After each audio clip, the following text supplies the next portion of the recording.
And you say law is a matter of justice. Law, and first point, what is the end of the law? I will say the end of the law is justice. Yeah. And I say how to realize, how to practice this law, how that they clip in relation with people. I will say law is a matter of agreement. I think it's very important, the second word, no? Law is a matter of agreement. Yeah. And law is a matter of rights.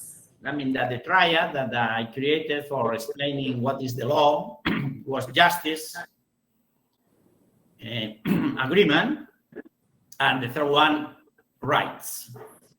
And the idea, and this is the way, the methodology that we are using, is how to make the connection between the legal triad and the triad of the spirituality. That is why mercy makes sense in legal systems. And that is why forgiveness is important in legal systems. And now that we are talking in the European Academy of Religion, we can say that Europe, in some sense, was a matter, that the European Union was a matter of forgiveness. At the starting point of the European Union, there is a forgiveness between states, France and Germany. Robert Schuman and the others saying, let's start. Let's move to the next step together based on forgiveness. And this is justice and this is love. I mean that probably without this idea of spiritualization, it would have not been possible, the European Union. In order to check the degree of spiritualization of a legal system, you can check the degree of coercion. Coercion in civil law, coercion in labor law, coercion in criminal law.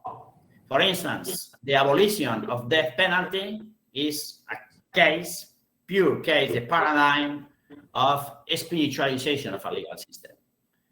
Yeah, from a moral point of view, and you can see here the distinction between spirituality and morality. From a moral point of view, you say, okay, could be reasons of common good, of this for death penalty, and even morally in some cases could be justified.